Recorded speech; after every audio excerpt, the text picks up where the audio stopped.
analyse na ye. So azaki mutu mabe amema ona ndenga base. Video o bakosela ngo commentaire modèle na modèle. Bakosela ngo commentaire na modèle na mutu ndenga. Bonjour, bonsoir. Mais jusqu'à là, on était là, ok, nango kaka, selon analyse ndenge ya azolinga to comprendre, na ndenge pe kutu ya mayo de linga kari te pona makamba jini belao. Ozomona. Olinga linga kari te pona makamba. Mama ngana za pona oswana te s'il vous plaît. Boyeko mama kangana micro. Ngana za pona oswana te. Ah, ils ont fa koswana te s'il vous plaît. Voilà. Donc ça y est à restaurant. On va live na restaurant. On a restaurant. Attends, on a un restaurant. Qu'on a bien un restaurant, c'est-à-dire on y a reçu un bolide. Hein? Donc, tout ça, la maman, tout ça, là, qui va monter, on a vu son instinct maternel, vraiment ça, là. Nous sommes tous dans le théâtre, et bah, il s'est rabisso. Hein, de qu'on a moi aussi. Donc, merci au tété, là. Et puis, ceux qui prennent au bandar, prennent les camo ou takala. Mais là, sur la lèvre, belé, katanaki déjà. Mais le belé katanaki. Par contre, on a la live la ndenge ya sens moko ya irresponsabilité, c'est-à-dire tout le monde ça là. Otete là eh. Nangina loba. C'est autre été. Hein? OK. Otete là siko sujet zanine. Sujet ezake ba conséquence to yibike bon ngai ezala mwana Karine ezala makambo ya zoloba ke aza déjà na mikanda boye soki siko mutu ake comporter plein de tango mwana kokula komi na 13 ans akuba yibise ke mama wana azaka mwana noté au moins ke mwana koza conséquence parce que conséquence nango menga na yete makambo aza abota te mwana etu mwana faux débat mama et puis akosenga na individu moko te ba pardon na réseaux sociaux mama mangali pardon mais papa te la pardon je m'en fous de ça mais ba conséquence ba propos et analyse na biso ya mwana mama. Voilà, je peux répondre hein. Oui. Voilà. Déjà, nous avons dit que Makamba Bota Tetali Bissoté parce que tout le monde fait des on a pas faux débat, maman. On a pas faux débat. On a pas faux débat. On a pas faux débat à Bota mais tu dis qu'à Bota. Deuxièmement, papa, mon tété là, tous amis, nous sommes tous les responsables de la panel là, au Banana Yokono, panel là, Bisso, il est très zoba à Wazati. Nous sommes tous les responsables. Karine alobaki maloba wana na live bakati kaka parti wana parce que live ezaki mulai même so ba vu parole wana kaka boke nango na justice l'état sengaka ba preuve wana eza maloba lobaki les paroles s'envolent les écrits les quoi ba document ba preuve ba photo auparavant attends papa Karine de mutu nyonso déjà ndenga yeba Karine aza mutu base Karine aza youtubeuse Karine aza chroniqueuse Karine aza journaliste balobaka makambo nyonso to bakoki koloba alors azwai kaka parti wana te ezalaki boye na live na ye bazoloba makambo ozokende kofunda magalité lelele a répondre bandaki boye na live wana abi o ngana yebike ye magali yebike ngana yiba mwana aza ba preuve nyonso tout neti nga mama rete na yebike nazana ngana preuve ata moko te sikona kino funda ye na justice neni pour nazana preuve te nga mama mwana ye comme azana ba document nyonso ezo prouver ki ayebi mama ya Mia na ba parents Mia na adresse na bango ke il y a un certain volé zimo Karine mokonza yiba mwana comme yaza ba preuve yende akende kufunda nga akende kufunda nga parla nde bakosa nini bako convoquer nga no kende kolaksa mwana magalene ba preuve zo laksa kina yiba mwana bon poto sepelisa mokilo moni ngako na mukuse to kata deba oyo mwana oyo na adopta ye mutu adopta pesa nga mwana wana ndo adoptif azali ba témoin bazali asela nga document babiloko wana ebimaki ndenge wana na live wana. Vous comprenez? Et vous avez dit que Magali pour ta place wana. Mais ce n'était pas que Asalika live pour aller partir wana ou tété là. Ils allaient bon côté. Asalika live pour les accords dimanche de 19h à 21h30. Maman, ce qui te devant justice, c'est tout le monde malouba. Na ito contredire Karinité. Maman to contredire Karinité. Malouba wana ebimaki pour na bon. Mais yoko contredire Karinité. Karina alobi boy. Heureusement ya zaka na papier maman mwana oya pesa ye mwana wana asinyaki ne papier ye bako kopesa ye moi nini ya yibele ke contexte ya Magali nde basako ba na ye kaka mais malobeza mabe balobeza mabe papa nyonso tozoloba justice aza na posa maloba oyo Karine azoloba wana te eza preuve te nous sommes des responsables biso toko contredire mutu kolo mwana azoloba akoma okoko bela na liboma soko ozosala ba débat na mutu oyo aza fanatisme yango nalinga komatisa ba fanatisme ya mutu te na life na ngai awe eza analyse ba conséquences ya propos bato ba comprendre analyse na ngati ba conséquences on parle ici des conséquences. Bonjour tete là s'il vous plaît. Bonjour mesdames. Bonjour. Donc ngana loba boye bolimbisa ngana loba boye likambu eza ya Karine s'il vous plaît maman Métis, merci beaucoup ma maman, s'il vous plaît ngana loba boye likambu eza ya Karine ye moko nga naza na soki audio wana ezalaka live na ye hein, ezalaka live na ye live mama ezaka public tete la naza nango bandeko atoza na poto ba mama tolongola na ki fanatique hein, ponga na yebi ki fanatique wana j'ai fait la psychologie.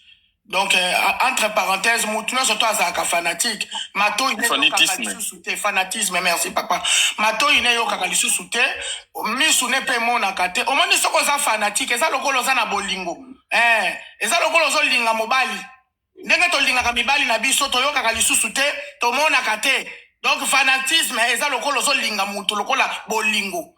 Moi j'ai fait la psychologie. Donc boye baka ke ndenge bozala ka fanatique wana ba miso zo mona te mato epe zo yo kate na cerveau pe kune zo sala malamu te bolimbisa nga kota na to kangi Karine ye moko alobi maloba wana, c'est-à-dire mutu oyo aza na possibilité ya okende kofunda ye amema kaka maloba wana. C'est vrai que juge a contenir nango à 100% et ça c'est vrai parce que juge a lingaka témoignage.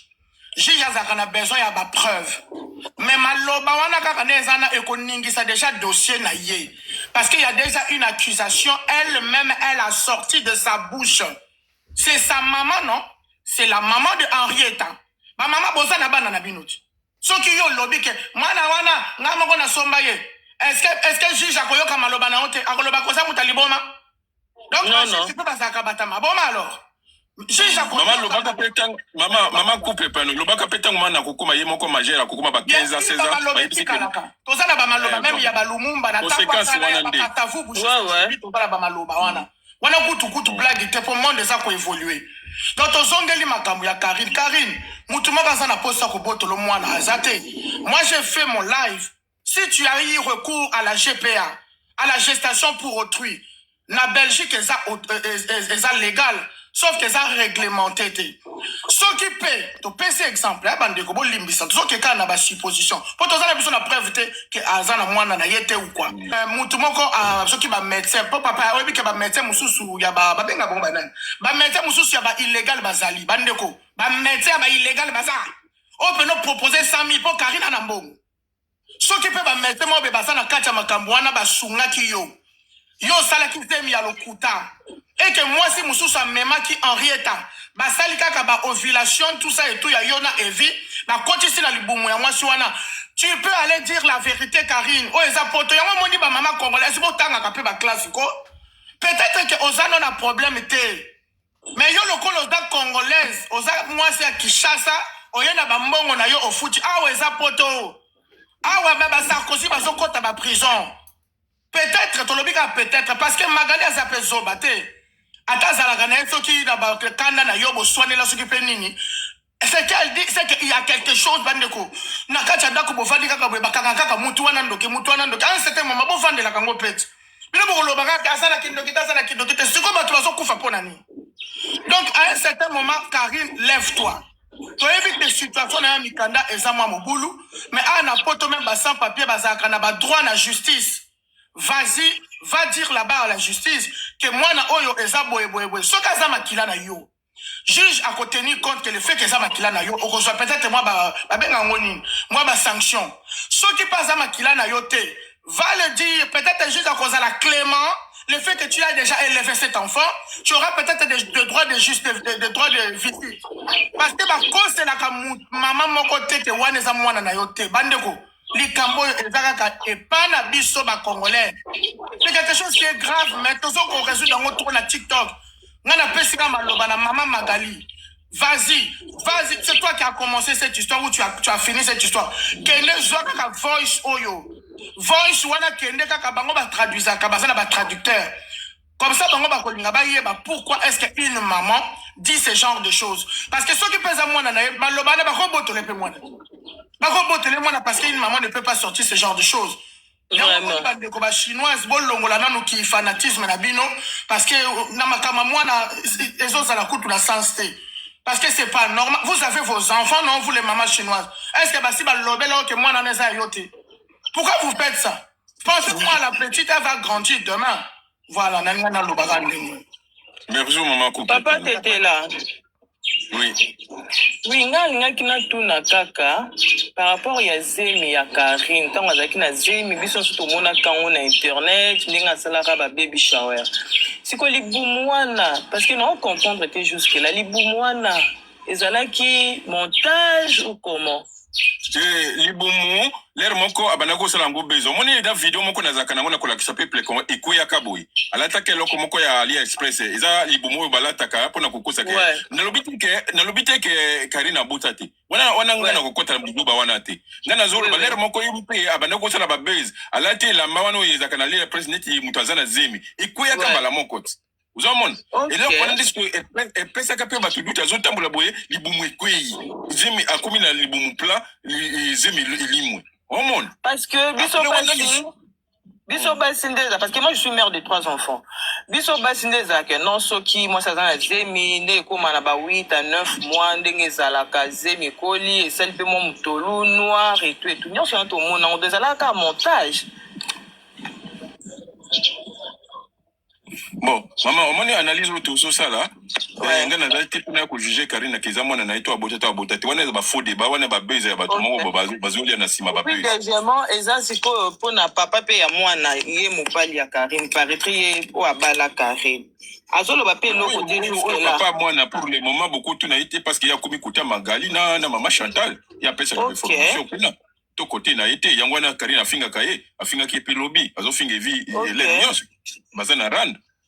Mais si vraiment c'est vrai que moi nawana azaya Karine ye mo mutabota ye par rapport ya live ndinga sala kinande na yoki ba nini ndena lanti pe vidéo ango ndingo tchaki obomaki juste caméra tchaka moi parti moi mukie mais ce que eza bongo eza vraiment pas parce que comment ça fait que yo moko mama ya mwana ok kolbakete mwana aza ya yote pendant 9 mois mimi mwana atako to beso sala na muto a mwana.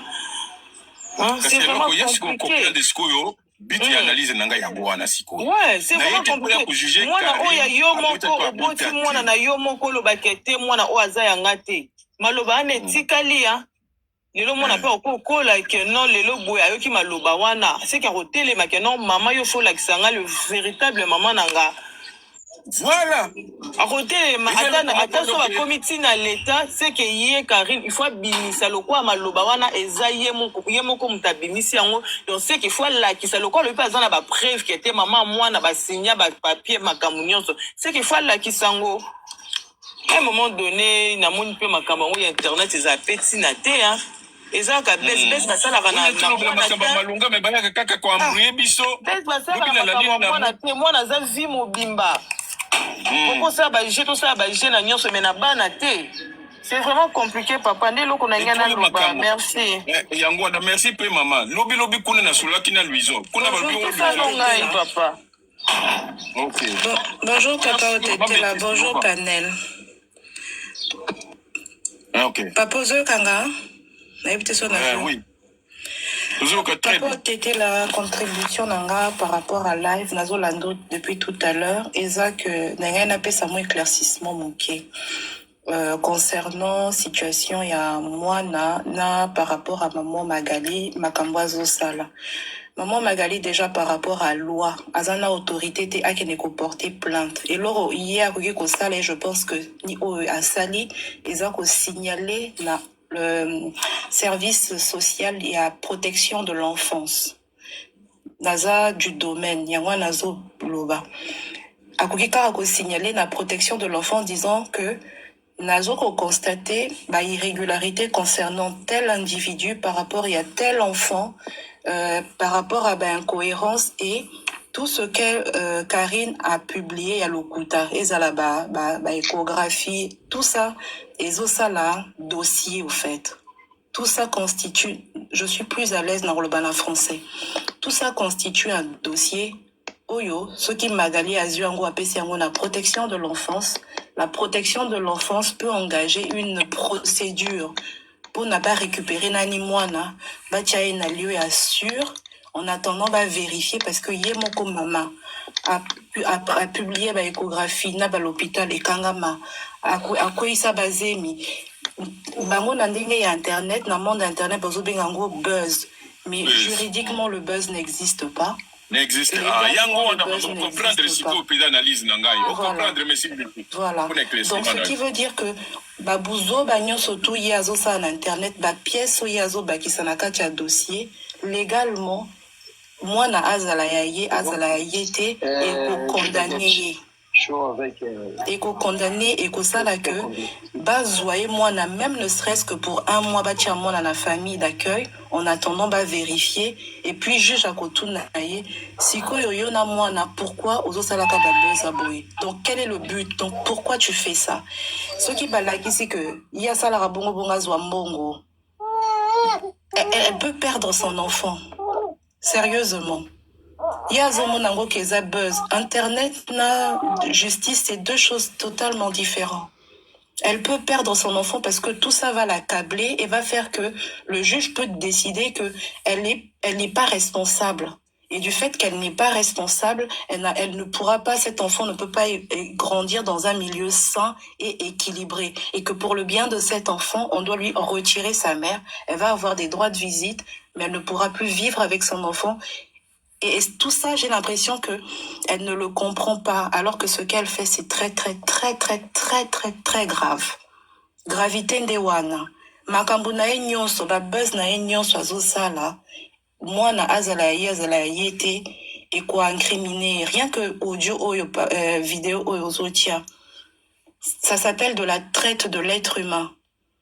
Babenga rango bongo légalement babenga rango traite de l'être humain, c'est pénalement. Vous avez un domaine justice maman. Comment? Oui. Vous avez un domaine. Tout à fait. Ah ok. Babenga rango traite de l'être humain, lourdement condamné, lourdement puni. Et zali penza na ba niveau ya likolo ya ba amende na ya ba condamnation. Donc et même si Akoyako expliquer, Akozo avocat qui va expliquer que non, les propos ont été sortis de leur contexte, que c'était dans le cadre, le juge va dire, ok, d'accord, j'entends, mais où est donc, c'est une mère, elle a le devoir de protéger son enfant. Pourquoi ne protège-t-elle pas cet enfant? Pourquoi l'expose-t-elle sur les réseaux? Et même Evie, en tant que père de cet enfant, si c'est réellement lui le père, il a la possibilité de porter plainte contre elle pour surexposition sur les réseaux sociaux. Et rien que pour ça aussi, on peut lui prendre l'enfant. Surexposition sur les réseaux sociaux. Parce que, comme on est en train de le dire, toebite moi na wana lobby akokoma nani. Toebite moi na wana lobby akozala nani. Exposition oyazo sala ya moi na wana ekoki ko nuire plus tard. Donc, étant donné que c'est un enfant mineur, même le père peut aller déposer une plainte pour dire que mon ex-compagne surexpose mon enfant sur les réseaux. Juge à Rolobanaye, vous avez interdiction de publier l'enfant. Parce qu'on protège toujours l'enfant mineur. Maman, moi, mon chien, au la malam, papa, peut-être là. Je peux poser la question? Oui, posez maman question. Maman, ce qui papa Evi, yemoutou akoki ko saisir juge. À part papa Evi, et que Magali, to yebite so ka sala pe ba beze na ye, yo moko nengo zana loko loza moutou ya ba justice. En tant que personne simple, normale. En fait, c'est tout le monde. C'est tout le monde. Ezanga, Ezayo. Bisonio, surtout Benga, l'aide sociale à l'enfance na Belgique, pour signaler que une enfant au nom de Henrietta qui Kouli, princesse, ce qui quel comboana, et harcelée sur les réseaux, surexposée sur les réseaux, anonymement. Maman, est-ce qu'on peut savoir une définition entre signalement et parce que les Congolais, moi, confusion est qu'on a signalement et qu'on porte plainte. Il y a des choses différentes. Expliquez aux Congolais comment on a signalement et qu'on porte plainte. Signalement est ça au fait que comment dire, un individu va mettre la lumière sur une inquiétude. Mais porter plainte, c'est déposer plainte contre un individu. Donc, par exemple, on va prendre un cas simple.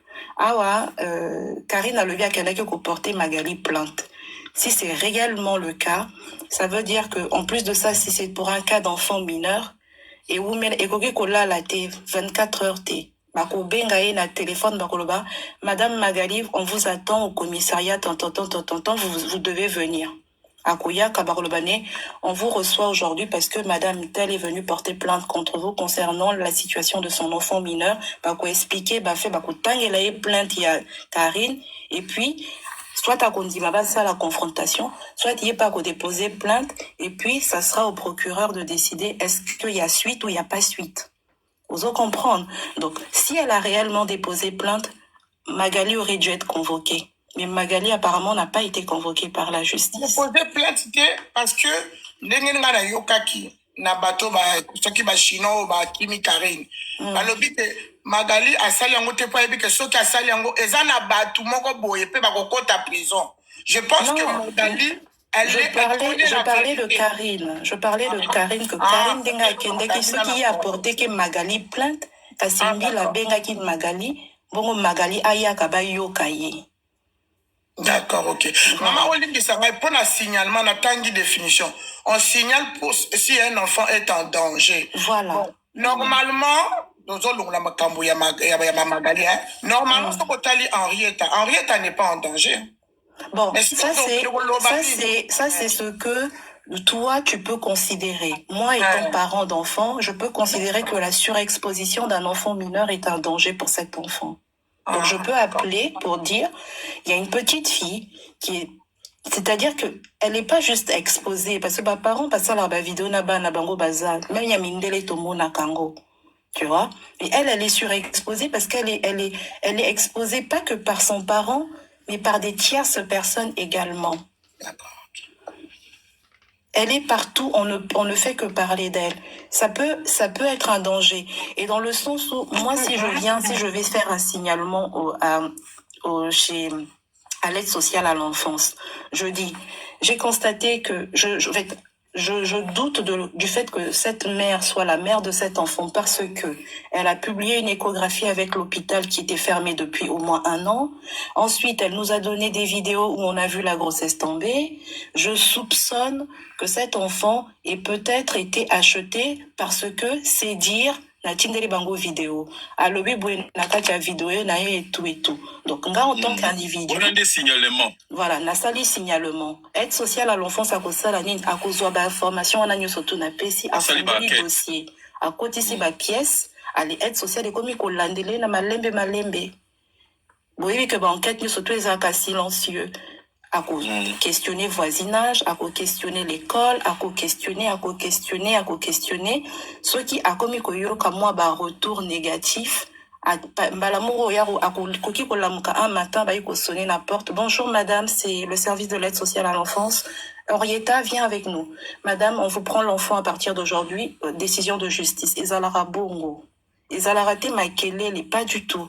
Si vraiment le dossier que Magali a fourni, et ma pièce incriminant Karine, un matin, elle va se réveiller, va sonner la porte, va y avoir Rami Sato avec un policier.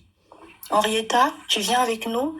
Madame Karine, tenez, vous êtes convoquée au tribunal. Henrietta, à partir de maintenant, sera placée. Aninanana, kakabongo. Mais basu et moi, non. Donc, il faut pas, c'est délicat les histoires. Les enfants sont très protégés. Beaucoup de gens font l'amalgame. Papa photo Oyoti, c'est fait avec l'IA. Hein. Je t'ai entendu tout à l'heure. À ça, il y a une intelligence artificielle. Et les photos, parce qu'il y a cet amalgame aussi. Les photos à l'école, c'est parce que le droit à l'image est protégé. Donc, quand on inscrit son enfant à l'école nous demande s'ils ont le droit d'utiliser l'image de notre enfant. On donne l'autorisation, on donne pas l'autorisation. Ils ont la rabongo.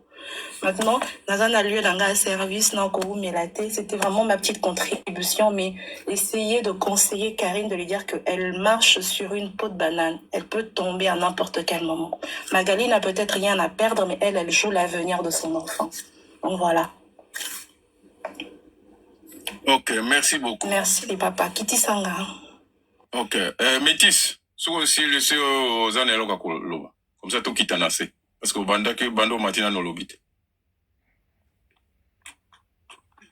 Bonjour. Métis. C'est la maman. Métis. Métis, tu es là? Voilà. La maman, Loba. Loba na ondeko.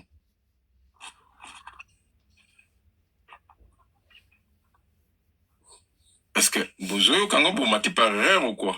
Ah, il a des gars, Loba.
Donc il y a la lettre là il basali copie na bango l'air bazo somba mwana ye prison ko betango ibelete par rapport na batu mususu balia mbongo na yo ya pesa mbongo ba chai couverture donc ye lokola za na nini na lettre wana o mama mwana tekela ke mwana donc ya ko pesa ngo na leta po ba prison na yeza la muki donc ba propos na itu ko contredire ete ya za dili tala muki na tonga lobi basomba ki mwana yoko yo zana ni po ya ko contredire mama mwana suki azolo bakizama mwana we basomba la limbi sanga mama wa limbi sanga na okita papa tetela oboni maloba oyo ezaba aveu en tout cas Magali lo mama yo buto bandaki yango zwa kaka maloba o memango mbala moko na protection ya l'enfance. Je pense que ba live vient surtout ekokata na yoki malobo tina suka papa na ngana za na audio wana me pati na suka Magali soko za na live oyo memango soki Magali ali ko memango te se ke yepe azara kati ya bato bakokanga papa ngana kiti. Ok, merci beaucoup maman Kopepia. Merci. Ok, awa toze pa na yo yoki Karine a dû tala muki na tonga luba soma eloko eza somo neza nakotikela biso texama ngasi kona kwa ko contredire ye pona ni mama mwana lubi basomba ki mwana eza copie aza pe na lettre ba yango Bonjour. Bonjour maman Elibis maman na ngai nzamba lola oh non na mona te biso ba mama yango biso ba mama pe yango poto kaka to nini nango beze basala ka beze na sima mukonga mwana te mwana taka kukoma 15 ans 13 ans akoya ko ke wana eza mama na ite omoni ke eza likako ikosila kate voilà ozoloba noko ozotanga bakoma bato ba soleil banini ataku tu baventir yango Seigneur Jésus bato boloba vraiment eza bezi wana eza bezi te eza eloko moko boye grave atako bozomona ngo baje lelo me lobi bomona ngo baje te mama bomona na suka yoki yango ezongeli na maboko na ye na matoi na ye elo botalaka babien na bino me botalaka mpe mwana ngoti mwana lokola victime oyo elobi nango ata madamu auti kokita auti koexplike biso nayesaki ipa ana france balingi bazwa mwana na bandakala tangazo mwana na bandakala omambo asoma boyesu quelque part eza lokwa testament mo moto aotike eza nzoto lokwa testament ko bayaya atako bomona nyonso baje yokende koloba na mwana oyo oboti yo moko olobaki nasombaki ye bokanga bambanga na bino obino nyonso boliaki bambongo otangi mpe bakombo ya bato siko soleil oyo atangaki na soleil wanga ndimi eza soleil wanga andimi eza soleil ka ya moto ase surnoma kaka eza kombo mibale obe misato atangi wana oka o justice vraiment fo balandela na bato wana pardon nzoto esanga makambo eza mapasi ye mama otetela na ngai mama pardon oza nseloba pardon na réfléchir nano. Bonjour à tout le monde. Bonjour. Oui, maman. Bon, nalingi kutu nakata la ifango naza cœur sensible na ukukati. Comme cœur sensible. C'était là oui que soko yaki na likambo banda kambe ba live bele salame. Naza katuro inga naza très fragile na makamba mwana. Kokata te continue ka. Très fragile. Na olela, na omona mwana avenir à mwana déjà. Ngana otuna papa. Toyoki ba voice. Allô papa. Nayoki toyoki ba voice onde Karina Zoloba. Tout ça skona. Ngasko na mi poser ba question. Moi na wana. Eza on voit citer maman eza vidéo. Eza vidéo non ngala za vidéo te nayoki ngo kaka. Mais tout ça sko batu ya mayele. Tout ça la poto bisone surtout. Moi ça fait 30 ans que je suis en Europe là. 30 ans. Moi nanga liboso za na 30 ans na poto. Na botie na poto.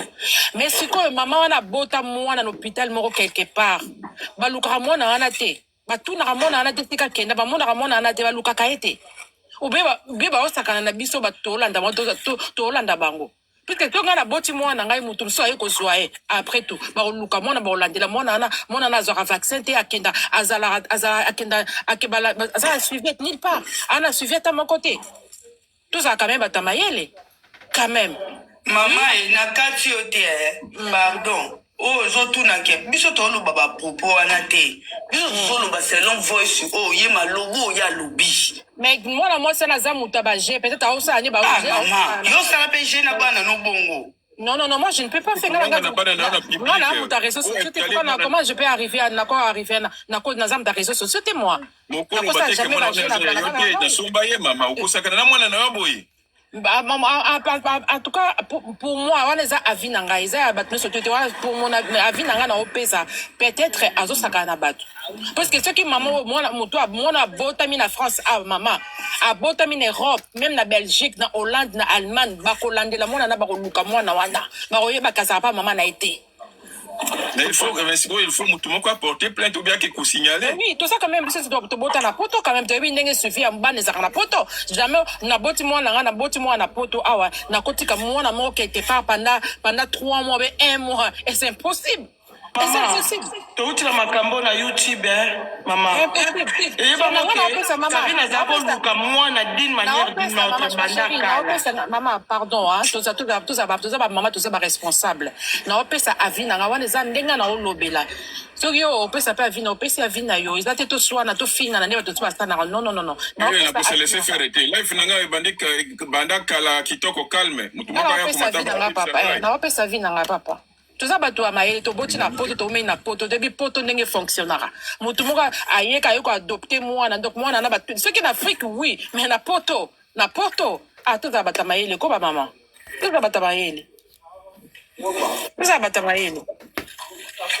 papa ngasi ko elongo na linga kate mama omoni soki kolo mwana azoloba ke alati lamba ya noir yo koloba tekiza ya pembe il faut tout ndimela Karine makamu Karine azoloba to contredire yete. Papa, Karina za mito, azo kosa bino. Karina mito. Bon, akosa te, mais il faut ton dimela ye po yende mama mwana. Ok. totalaka biso tozalaka tolandela bino totalaka esike kosukaka esuki mais pour moi c'est une mytho Karina mytho ya niveau c'est une mytho. Toi quand même la poto toi la poto biso surtout comment yokoza mwana muto bila toko na poto ayo somba mwana muto leki na tribunal nini oleki na tribunal nini na osomi pe mwana na cop mwana na balukaka ete mais vous prenez les gens comme des malades ou quoi?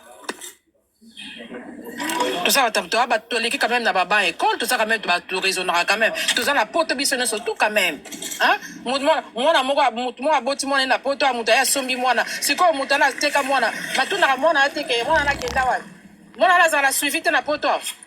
mais il faut arrêter. Car il y a un mytho, ça a la biso, la bon, on a tout ça, la tota, la binoka, la toyo, la biso, mais tout a gagné que souke la biso. Tout a gagné souka, toi, quand même, na poto, toi, en Afrique, en Afrique, tu peux faire ça, oui, ok, maman, moi, moi, la maman, na tuni, tant moi, na koya, que moi, maman, na itita, ou comme âge, moi, 13, 14, 15. Ils ont une conséquence, ils ont besoin. L'histoire a bon les belé le na poto papa au cause a mutibele ba adopta bana mona na mutumo adopta mwana et comme la cousine na moko tozane quelque part bon maman répondre les questions nanga ariete ce que eza lelo ya sala mebele adopter mwana moko ya wazaki na 3 ans mwana na ko 20 ans a labi que maman l'aksanga parce que na quand même ba parents ba botanga yemoka osaba bitango akoyoka vidéo oyo tango akoyoka vidéo ndi na lobi maman na azolo baké ya asumba yi yemoka ko expliquer que je na osala ba aventure na je ça va ko amuser na bana poto bakokota ka duty bana poto oui zakini te ko gangeli à se soumettre avant na calme bana poto teti nyama mubola teti ok leti na suka bakutuna yo pas mal alingi ba preuve beau te suivre hein ils ont bien fait hein. Ça te va trop bien. Ok papa Kita na onga kasi merci. Merci beaucoup. Merci bonne continuité. Tu me soucies alors ba. Otete la bonjour. Bonjour maman nanga. Boni. Mabe makasi na ole la parce que na venir là-bas na ndani la papa bana. Makambo na za kashia sensible na ole la. Tete la. Na za très sensible na makamba mwana. Na di live na ozoloba. Live na aussi je yeli biso ezali ma lobo ka na loba ki na live na yi. Yo oye ko loba teke boy no ba ko kota la buso ba teke kari na bota ou pas. Ya bota suka bota te suka za mwana na yesu mwana na iti faux débat. Yo ye na wala te wala faux débat. Bon na quel ce qu'on a volé na yo ya audio ya kari. Eza audio te premièrement s'il te plaît. Oui, ba conséquence na ngo. Qui audio. La conséquence na ngo. Au moins ba juge tant ba to lo ba Magali azo ba lo ba wana ami ma na justice et bwana poto réflexion mo terre à terre. Pour un magistrat à kota loka boy donc zo loba aibi ko zo kosa ba tangela ngo place. Il y avait un effet avec Karina ko loba loba ki na live na ye.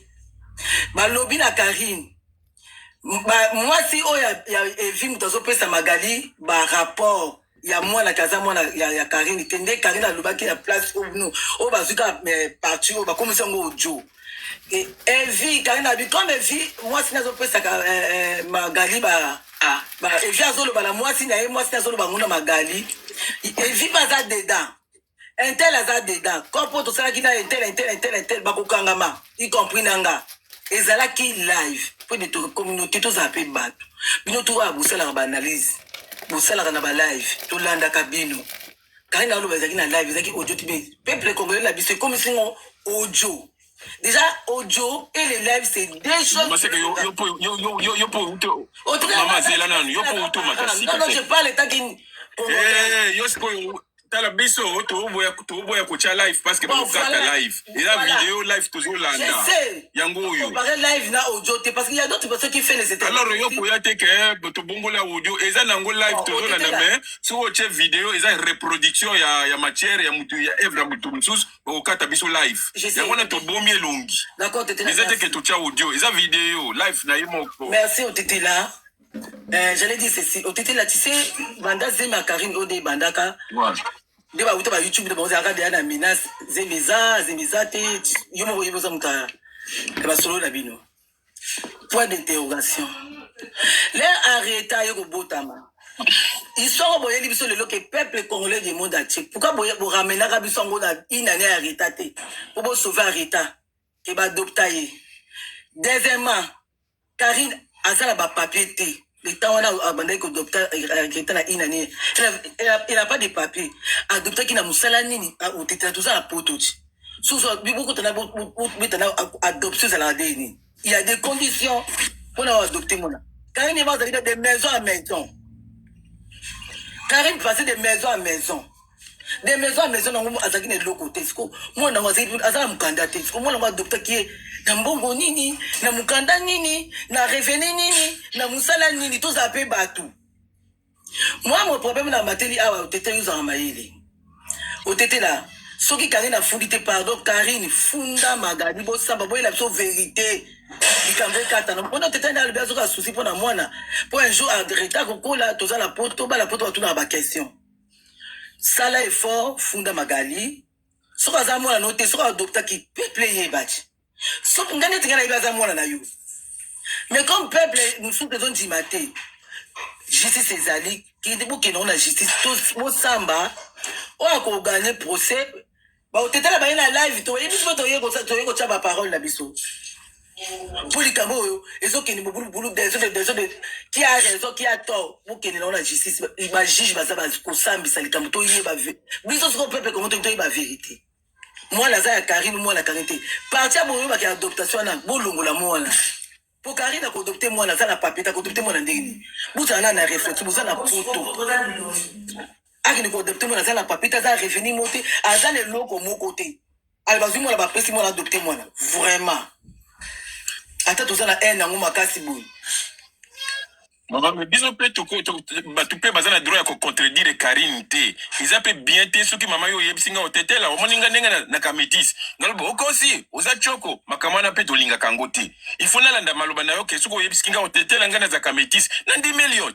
Même si on a moni koza pour chachu. Pourquoi ne contredire yo? Il y avait un effet, il y avait un sujet.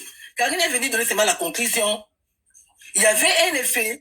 Quand on a lobby, il faut tout ndimer la Karine. Oui, on continue parce que Karine a vendu. Il faut tout ndimer la yé, tout le matin quand on t'a l'okuta zoko, ça a bien été. Donc elle est venue se mettre directement pour voir d'accord le baquet. Moi na on a sombaye, moi na tout ça qui va cop, moi na dans le vide. Donc il y avait un effet, il y avait un sujet, il y a qui n'a pas le baquet. Mais ce qui peut-être Alinga qui a éclaircir à la vérité sur la lumière. Oui, on peut qui s'est né dans adulte.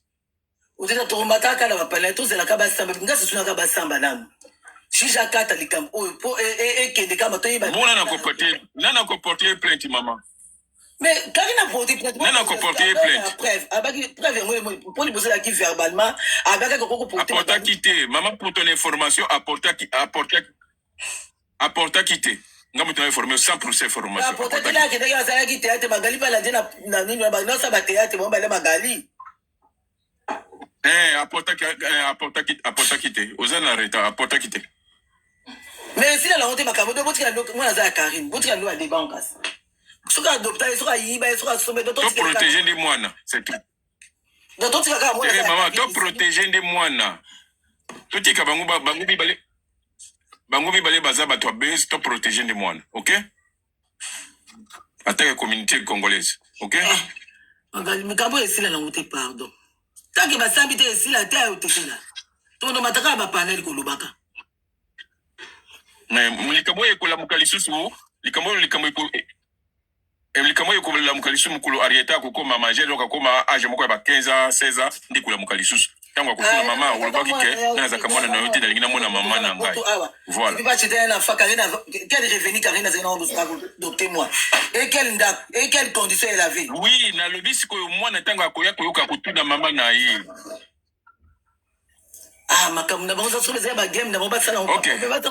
Merci beaucoup maman. C'était la bonne journée papa. Papa Rachel, non maman Rachel. Eva maman Rachel. Ah, OK, toi aussi maman. On a dit faut OK maman. Wana kelete, la msabana na. Maman tika ngana loba.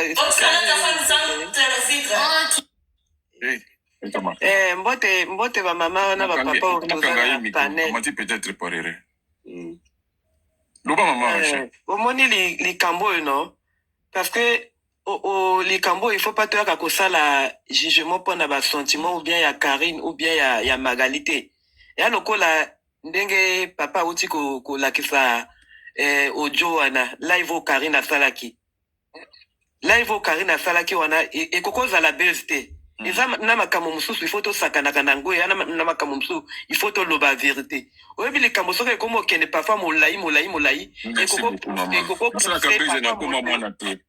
ekokopousse parfois moto bamakambo mosusu akobomba parfois motema ezokoka kosupporte te akomi parfois kopesa mpe bendisi na makambo mosusu donc soki likambo ezokende molai boye c'est parce que eza na vérité moko na kati Karine ayebi Magali mpe ayebi eke ezolinga kobima te parce que mama oyo aboti mpe mwana okokotika mwana situation est persistée na réseaux sociaux boye te parce que oyo mpe eza mpe normal te même ata biso tozoloba koya koloba keza kopi basombaki mwana même ata biso tokoprotéger mwana tokokoprotéger mwana koleka mama na ye moko pe te. Ça veut dire que problème est ali. Karine, ceux qui vraiment aligné pour protéger moi nanaye, Karine a kokende, a qui porter plainte officiellement et que Magali va convoquer à cause de la interpeller va benga et peu situation est aussi là. Par exemple, tu continues qu'à oui, la qui fait photo moi quelque part kuna, la qui fait kuna quelque part kuna et comme quand net baisse dans les réseaux sociaux. Mais sinon il y a un vrai problème qui se cache. Magali ayebi, Karine pe ayebi. Parce que au bota mwana na yo vraiment officiellement net biso ngalelo nazoloba na ça fait 15 ans na poto na bota pe mwana. Mais à un moment donné ce qui na bota mwana s'il y a un problème concernant mon enfant na kuyaka na bimisi nano yo et puis likambo et kati et puis esili. Donc veza ngo to mbonga ngo ya mike to koyaka ko luka na réseau so boya ko luka ngo na réseau so ti ko sakana na ti ya mwana oya kokola lobby à venir à mwana wana et maman soki bo matibo kanga ka micro s'il vous plaît makelele. Est-ce que c'est normal que mwana wana azana à venir na yepo na lobby. Donc même ata ba mbonga ngo que non il va la kaka ba bête. Donc ba bête va continuer. Il y a un problème qui est à fond mais problème wana ezolinga babimisa vérité te. Ou Karine peut-être azana bomo par rapport à la situation na ye ndenge ba makambo na ye et makamba mikanda tout ana mo méfiance na makambo msusu. Mais moninga na elle na coupé kuna ayebi pe vérité a peut-être na mo méfiance na makambo msusu yé moko pa ali ko kene ko porter plainte parce que ce qui Magali pe ayebi vérité à cause la pe kaka na besoin pe kaka bateau ba aider pour na ko kene ko porter plainte te yé pa ko kene ko porter plainte donc non nga na yebi situation oyo naza ko maîtriser situation oyo a qui apporter Karine plainte ba s'affronter yana Karine après les kamboseli Karine pe étant que maman ya mwana a qui pe officiellement a qui ko porter plainte après les kamboseli parce que comme oya loba non on est commis sakana esprit à moi dans les réseaux sociaux il va bien te mais sinon il y a un problème qui se cache ce qui réellement Karine a bota moi na likambo qui ko persister répéter il y a un problème maman c'est loyo abote to abotate selon nga nazomona abotate. Okay. Selon ngai nazomona abotate parce qu'il y a quand même un problème qui se cache et tant que ngai na bota na poto na koki konzima likambo ye se passer na moi na nga na ba réseaux sociaux même ata nazalaka na ba réseaux sociaux ata ba beza ngono à un moment donné pour na moi on doit arrêter. Kuna o mwana ngo mia kuna o mwana ngo en retard donc ba beza ngo ko continuer ti 20 ans 30 ans ya mwana wana non à un moment donné ça doit s'arrêter. Karine a qu'elle ko porter plainte so ka yebi vérité a qu'elle ko porter plainte ou Magali a qu'elle ko porter plainte parce que ce qui te biso tout ko sala ka diversion na kati ya réseaux sociaux vérité Karine a yebi et Magali a yebi wana ezali nano na ngai quoi na ko le baka bo. Merci beaucoup maman Rachel. Asololi et on les opinions maman Rachel s'engage qu'elle-même. Sylvia, maman Sylvia. Fungula micro maman Sylvia. Maman Sylvia, oza otozate, fungula micro. Maman Sylvia. Papa Okanda, c'est fungula micro. Allô? Solana Rodriguez, hein? Allô? Oui, tu sais au caillou, papa. Bonjour. Tu sais au caillou, maman. Bonjour.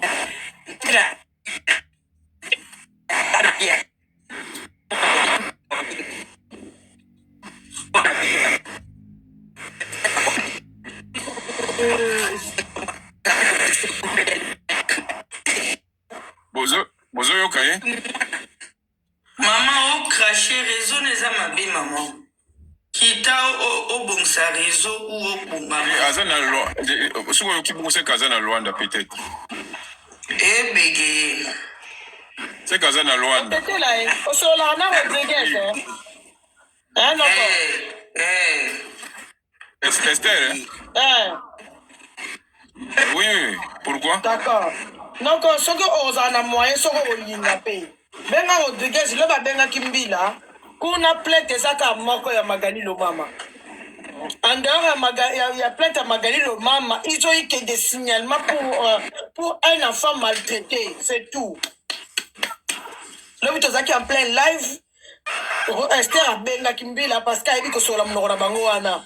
Mbila a informé, il n'y a pas de plainte pour Karine, il n'y a pas une autre plainte aussi là-bas, parce que les Chinois, oh, bazar na kacha makambo yo. Bali pour comme ça me tout est parce que ba okangama. Donc il peut Malisa bébé loup. Pardon?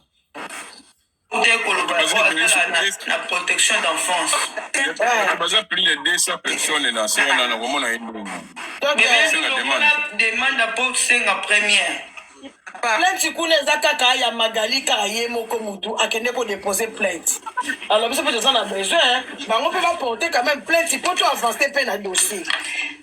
Papa, pour permettre d'intervenir car rapidement, pour faire un signalement, en fait, Magali n'a pas d'autorité de déposer plainte contre Karine concernant cet enfant. Maman, apporter plainte pour Balbaki Yalinga. Apporter plainte pour la Makambona Baomi Balé, mais pour la moine à Royoko Salango, Kazana droite. Voilà. Voilà. Maintenant, pour la moine, Bino Logo la Boza inquiété par rapport à l'enfant. Boubenga 103 à Bruxelles. Boubenga numéro 103, on veut faire un signalement. Et ça, lango anonyme. Barozo kombo na yote, barozo numéro na yote, barozo. Mais ce qui boza est belé à Boubenga 103. On a reçu un signalement et pour activer le dossier qui est plus vite. Comme boza n'a souci que le dossier qui est noki, bozo numéro est à 103 et un numéro est gratuit. Bakozo ni identité ni rien du tout. Boza les signalements, vous pouvez combo ya moi na makambutu, vous le que moi nous tous suspecté que maman naïe a le kazam maman naïeté et tout ça, donc il y a peut-être une adoption illégale ou peut-être de la traite de l'enfant. Bolobi karabongo. Ceux qui bossent là, on a 10 personnes dans le journal lelo. Lobby kokokati. Une adoption illégale. Numéro est à 103. Je redonne le numéro. 103. À Bruxelles, Bobenga numéro 103. Bossa la signalement. Vous allez à 10 personnes Bobenga numéro 1. Bah, vous allez sonner côté Karine. Maman bébé loué. Siko, basali 103 ndeti bato bazana na ba France, bazana na ba wapi. Ba osabika 103 ngo. Bon, les un numéro et un signalement, n'andenge na bango kuna na Bruxelles. Alors je sais pas biso parce que nga pe na en France. N'andenge na biso na Paris parce que c'est deux. Soki papa okanda, soki maman okanda, balobaki olobolobi te tika kanga siko micro na yo. Ah. Donc bata Bruxelles mutuba ko sala signalement na 103 au Bengi ezali anonyme. Osala kaka na monoko kaka, tu n'as pas besoin, mais ceux qui boza bino ebele et ko ticket ba service et ko alerter bango sur la situation de l'enfant. Lobby komate. Merci beaucoup, désolé, bonjour à tous. Mais ce qui m'étonne à tout ça, vous allez faire ça pour l'enfant des gens, pour quelle raison? On va regrouper pour qu'il y ait la vérité à moi. Vous ne savez pas pourquoi on fait ça à Karine. Moi, je suis danger, maman, la bise, on te protéger. Non, quel danger? Parce que la maman de l'enfant, elle avait dit ça parce qu'elle a dit que bon, pour toi, c'est fait par ménance. Mais quant à moi, je ne disconviens pas que ma carrière de la maman ou pas. Moi, ce qui m'étonne, que moi, quant à moi, c'est quoi d'abord? Moi, bon, parce que Karine, elle a appelé Vandeli Moutou, azo loba. Eh bon, donc, azo choqué. Récemment, vous êtes choqué qu'il la fille, la maman, comment on est là, si la bissale, a beau takate. matrice bakata matrice bazongisa donc tiko batali mpe place nini tokoshoke Karine tolelisa ye akota mwana wana ndeti na biso wana ekenda mwana wana yayo tomamalukuta mpe ebima tikolukaka ba 103 boluka ba 110 ba 104 pour quelle raison? Donc, au moins, nous devons comprendre. L'enfant est de Karine. Et maintenant, comme Karine est vendue, la rapide, via bateau. Comme Karine, a zo rapide, via bateau, comme si on a l'okuta, comme si on en réalité. Il y avait pas de l'okuta, c'est juste pour la blesser. Donc, c'est comme c'est pour la blesser. Pour moi, nous va dire là. Pour le on la neni. On s'est regroupé, ou bien on a suite téléphone. Allô, 103. Dans la mois, on a danger. Non. Moi la danger parce que bon on est vêtu donc ba l'été mais moral ya biso nyonso qui fait vérité ma tête pesate maman tika ka to sala et na boy ke mona na boy na mutasala ti et opinion na nga parce que la boy na mutasala mais il faut comprendre kaka et que bon ba to nyonso wana o basanga ni obi biso nyonso to ko kota na live to yeba vérité à mon Karine et ça pour que et permettre na Karine akanga pe munoko aza munoko na aza bina ba limite na ba vya baninga mundanga za choquer lelo ndenga choka ka baninga conséquences corrige mieux que les conseils voilà tout je n'ai pas révisé mais nga na oloba eza opinion na nga o ezenga na boy nga te ba en tout cas maman yaki obotolinga maloba pour Nana Silissa, c'était juste parce que Batomi, oh mais Magali a qu'elle ne peut porter plainte, Magali a ça la bouée, Magali ne peut rien faire. Si vous voulez que le dossier aille vite, vous avez un numéro, Mora Rubenga, et ça 103, vous savez signalement.